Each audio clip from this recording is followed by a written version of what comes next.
Hello and welcome to Mint. This is Zara Khan, and in this edition of From the Newsroom, we're joined by Avik Datta, who is here to talk about the companies bill that was approved by the Parliament last week, which makes it compulsory for companies to have at least one female director on the board. Hi, Avik. Thank you for joining us. So, will you tell us, do we have enough women leaders in the country to fill these spots? Thank you, Zara. See, the first thing is that there are about 6,000 companies registered under the Ministry of Corporate Affairs in India, and which means that at least there need to be 6,000 women leaders who need to be appointed as directors if we were to consider that at least one director is required on the board. The companies and the experts that we spoke to seem very divided on the issue. They basically, one section of them says that yes, there are enough women leaders who can take up these spots as directors, but somehow we have not been able to find them yet because no such law ever existed.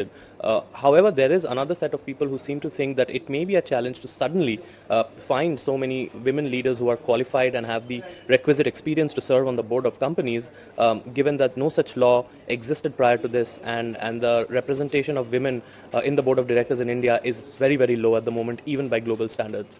Great. So, what is the way out? What should the companies do? As in, are they evaluating options? Have you spoken to them? Sure, yeah. So companies will do two or three things now. One is, of course, a few senior business leaders have already started a mentoring program whereby they prepare women leaders and bring them up to speed to a certain level of experience with their insights, which can help them serve efficiently as directors on the boards of companies.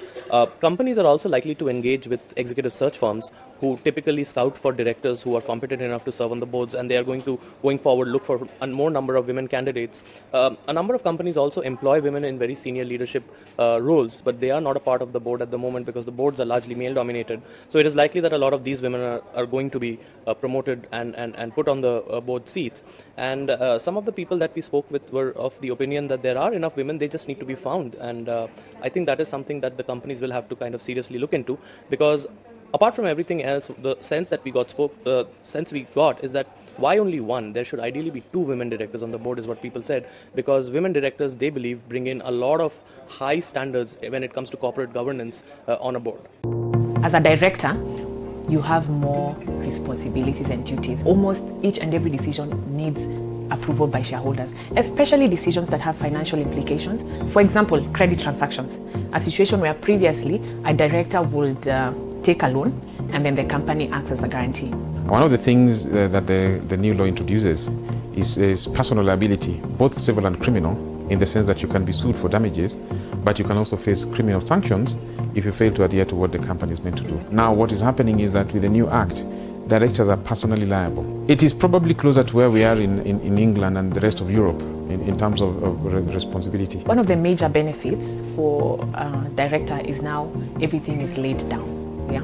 There's more clarity as to what is expected of you. All the 7 duties are geared towards promoting the company, putting the company first. For example, there's a duty to avoid conflict of interest. Yeah? So this was a duty that existed before, but we relied on common law. We relied on previous precedents, that there's a case that was decided in England that said this, this, and this, but now it's in the statute. One of the duties I would like to bring out is duty to exercise reasonable care and skill. It is no longer whether you knew about the illegality. It is whether you ought to have known. The ripple effect will be people will no longer be directors of many companies.